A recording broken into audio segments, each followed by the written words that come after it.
आज बड़ा दुख की बात है कि मैं इटावा जिले की पावन धरती शादीलाल धर्मशाला के पास में मड़ैया ख्यालीराम में मैं आया हुआ हूँ। 20 तारीख को ये पत्राणी पाठ रखा गया है बुद्ध रीति रिवाज के माध्यम से, और उनके सुनील और उनके परिवार की ओर से, राहुल की ओर से, शिवम की ओर से, ये पूरा परिवार की ओर से ये पत्राणी पाठ रखा गया। गीता देवी की ओर से आज 20/2/2023 को ये पत्राणी पाठ प्रारंभ किया जा रहा है। मैं Pradeep Bhimrao Bauddhacharya the Buddhist society of India Bharatiya Bauddha महासभा मुंबई की ओर से आज मैं बहुजन मूल्यवासियों से यही कहना चाहता हूं कि बुद्ध रीति रिवाज के माध्यम से इस कार्य को सफल बनाने का कार्य किया जाए। जैसे कि आप लोगों ने तृणशील पंचशील को ग्रहण किया और उसके बाद में आप लोगों ने पंचशील को भी ग्रहण किया, तो सम्यक संवाणी से कहा है तथागत भगवान बुद्ध ने कि हे मानव, जीवन में अर्पण करने वाले मानव, जो हमारे पंचशील को केवल धारण करते हैं, केवल गृहस्थ लोग पंचशील को ही ग्रहण कर लें।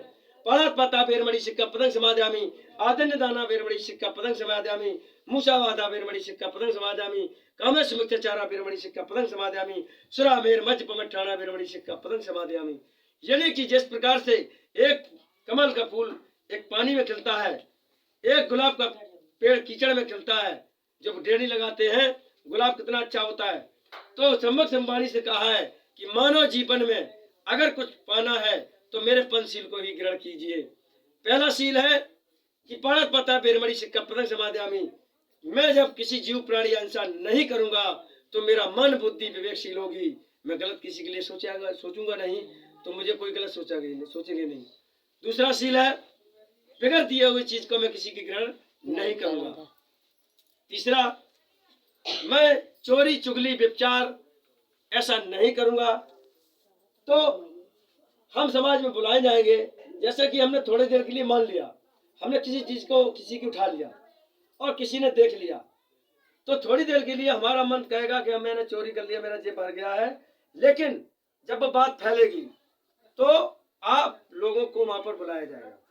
बुलाने के बाद में आपको क्लियर किया जाएगा, तो आप क्लियर किया जाएगा तो आपके मन और बुद्धि विचलित हो जाएगी। आप उसी समय पर आपके अंदर से वो अंदर से उठेगी, फील होगी कि मेरे साथ में ये गलत किया गया है।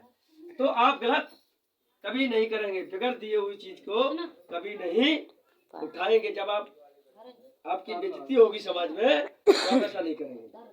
और सड़ा गला मांस मदरपान का सेवन नहीं करेंगे। तो जिस घर में ये जब नहीं होगा, सड़ा गला मांस मदरपान नहीं खाया जाएगा, शराब नहीं होगी, अच्छे विचार होंगे, तो सम्यक संवाणी से कहा है तथागत भगवान बुद्ध ने, हे मानव, जीवन में अर्पण करने वाले मानव, केवल आप मेरे पंचशील को ग्रहण कर लो। जब आपके पास ये चीजें नहीं होंगी, चोरी नहीं होगी, चुगली नहीं होगी, आप हिंसा नहीं करेंगे किसी जीव प्राणी की, और आप किसी के बगैर दिए चीज को नहीं उठाएंगे, और सड़ा गला मांस मदरपान को नहीं करेंगे, तो आपके जीवन में मंगल ही मंगल होगा। टोटल सब बचत होगी। आपके बच्चे पढ़ेंगे, अच्छे मार्ग पर जाएंगे, आपका मन बुद्धि वाणी विवेकशील होगा। ये सम्यक संवाणी से तथागत भगवान बुद्ध ने कहा है। आज जो है हम बड़ा दुख की घड़ी में आज यहाँ पर आए हुए हैं, और हमारे साहब जी का यहाँ पर निधन हुआ है, और गीता जी के ये पति थे। तो मैं ये तथागत भगवान बुद्ध बाबा साहब कबीर साहब रविदास जी से मैं आचार्य बंदना करता हूँ कि इस दुख की घड़ी में ये पत्राणी पाठ मैं प्रदीप भीमराव बौद्धाचार्य जी प्रारंभ कर रहा हूँ। एक समय की बात है कि एक दुखियारी किरसा नाम की स्त्री, उसका पति भी खत्म हो जाता है, और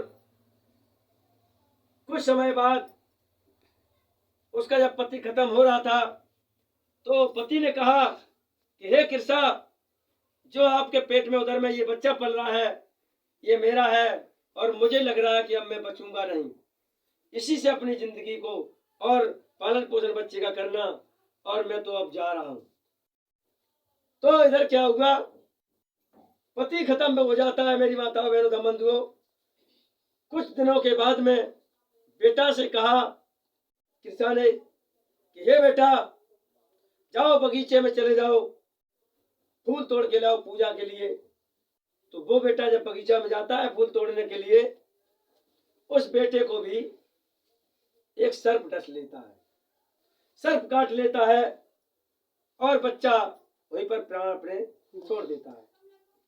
इधर क्या हुआ, माली आया, माली ने देखा कि मेरे बगीचे में से रोज फूल कोई तोड़ ले जाता है, आज मुझे जाना है, टाइम से जाऊंगा, अगर होगा तो मैं पकड़ लूंगा। तो जब देखा कि बच्चे की टोकरी पूरी भरी हुई थी फूलों से और बच्चा पड़ा हुआ था और एक सर्प उसके पैरों में लिपड़ा हुआ था, जैसे ही उसने दूर से देखा तो कहने लगा कि आज चोर मैंने पकड़ लिया है, चोर को पकड़ लिया है। तो जैसे ही पास में बच्चे के गए तो बच्चे का इतना बड़ा विशेर काला सांप ने काट लिया था कि बच्चा खत्म हो गया। वो माली भागता हुआ गया, नंगर में कहा जा करके, अरे मेरी माताओं बहनों, किसका बच्चा है? वो फूल तोड़ने के लिए बगीचे में गया था, उसको सर्प ने काट लिया है। सुनो मेरी माताओं बहनों, किसका बच्चा है? एक माँ दुखियारी आई, निकल के बोली कि मेरा बच्चा तो नहीं भैया, मैंने फूल तोड़ने के लिए बगीचे में मंगाया था बगीचे से। तो वो कहने लगे चलो मैया देखो चल के, तुम्हारा ही बेटा तो नहीं है। तो उस बच्चे के पास जब माँ जाती है दुखियारी, तो जैसे ही देखा तो माँ के होश उड़ जाते हैं। जिस प्रकार से आज हमारे और आपके बीच में गौरी शंकर जी का निधन हुआ है और आज चलते हुए गाड़ी से हंसा रूपी काया को छोड़ के चला गया संसार से। हे तथागत भगवान बुद्ध, बाबा साहब कबीर साहब रविदास जी से मैं आचार्य बंदनामी करता हूँ कि जहाँ कहीं भी कैसे भी हो, गौरी शंकर जी के जीवन मंगल हो, सुख शांति हो। आज उस दुखियारी का पति भी मर जाता है और उसका बेटा भी मर जाता है। वो मैया अपनी गोद में बेटे को लेकर के चल देती है एक नंगर की ओर, रोती हुई बिलखती हुई। तो गांव के लोगों ने देखा, अरे बहन क्यों रो रही हो, क्या बात हो गई है तुम्हारी? तुम्हारा पति भी खत्म हुआ, अभी तुम्हारा बेटा भी खत्म हो गया। दुखियारी कहने लगी कि मैया मेरा संसार में कोई नहीं है। गांव के लोगों ने कहा कि बहन सुनो, चैती वन में भगवान तथागत बुद्ध जी ठहरे हुए हैं, जाओ मैया उनके पास जाओ, ले जाओ, हो सकता है तुम्हारे पुत्र को वो जीवित कर दे। वो दुखियारी बेटी भागती हुई, रोती हुई, बिलखती हुई चली जा रही थी। पूरे नंगर के लोग भी पीछे पीछे जा रहे थे।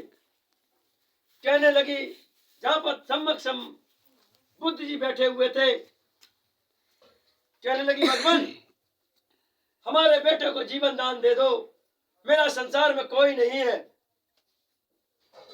करुणा के सागर तथागत भगवान बुद्ध समझ गए, मुझे लग रहा है इस बेटी को ज्ञान कराना पड़ेगा, क्योंकि ये पुत्र में इतनी लीन हो चुकी है, इसको ये पता नहीं है कि मेरा पुत्र जीवित है या मर गया है। मुझे ज्ञान कराना पड़ेगा। सम्मक संवाणी से तथागत भगवान बुद्ध बोले, हे बेटी सुनो बेटी, हम आपके बेटे को अवश्य जीवित कर दूंगा, हम आपके बेटे को अवश्य जीवित दान दे दूंगा, लेकिन बेटी हमारी एक आपसे प्रण है, क्या पूरा करोगी? वो दुखियारी कहने लगी, भगवान आप आदेश करें, मैं तैयार खड़ा हूं। एक माँ एक पिता अपने बेटे के लिए बहुत कुछ करने के लिए तैयार रहता है। माँ खुद गीले में सोती है, बेटे को सूखे में सुलाती है। पिता माँ खुद भूखे सो जाते हैं और बेटा और बेटी को भोजन खिला के सुलाने का काम करते हैं, अच्छी पढ़ाई कराने का काम करते हैं। किसी के माता पिता ये नहीं चाहते हैं कि मेरा बेटा दुखी हो या पढ़ लिख करके डॉक्टर ना बने, मुख्यमंत्री ना बने या मास्टर ना बने, सभी लोग चाहते हैं। वो दुखियारी भागती हुई चली जा रही, पहुंची, भगवान मेरे बेटे को जीवन दान दे दो। सम्मक संवाणी से कहने लगे भगवान बुद्ध, हे बेटी, हम आपके बेटे को अवश्य जीवन दान दे दूंगा, लेकिन आपसे मेरा एक प्रण है। कहने लगे, क्या भगवान? कि बेटी जाओ, इस नंगर में जाओ और ऐसे घर से सरसों ले आना जिसके घर में कभी मृत्यु ना हुई हो। जाओ बेटी, मैं आपके पुत्र को जीवन दान दे दूंगा, और जाओ इस नंगर में जाओ, ऐसे घर से सरसों ले आना जिसके घर में कभी मौत ना आई हो। हम आपके बेटे को जीवन दान दे दूंगा। तथागत भगवान बुद्ध ने कहा, हो सकता है इस बेटी के दिमाग में आ जाए, इसको ज्ञान हो जाए। वो बेटी दुखियारी रोती हुई बिलखती हुई जा रही थी। एक गिलास पानी दो। तो कहा, अरे बहन किवाड़ खोलो। रो रही थी, रुदन मचा रही थी दरवाजे पर। तो एक बुजुर्ग पिताजी निकल के आए। उन्होंने कहा, बेटी तुम क्यों रो रही हो, क्या बात है? कहने लगी, पिताजी हमारा पुत्र खत्म हो गया है, हमारा पति भी साथ छोड़ दिया, हमारा कोई नहीं बचा है। अब भगवान तथागत ने बुद्ध ने कहा है कि हम आपके बेटे को जीवन दान दे दूंगा, लेकिन बेटी ऐसे घर से सरसों लेना जिसके घर में कभी कोई मृत्यु ना हुई हो। क्या आपके घर में कोई मरा तो नहीं है? वो पिता दुखियारे कहने लगे, अरे बेटी हमारी पत्नी परसों ही खत्म हुई है, बेटी सरसों तो मिल जाएगी, बेटी सरसों ले जाओ, लेकिन मेरे पत्नी खत्म हुई है। वो दुखियारी भागती हुई दूसरे खेत को खटखटाने लगी, कहने लगी कि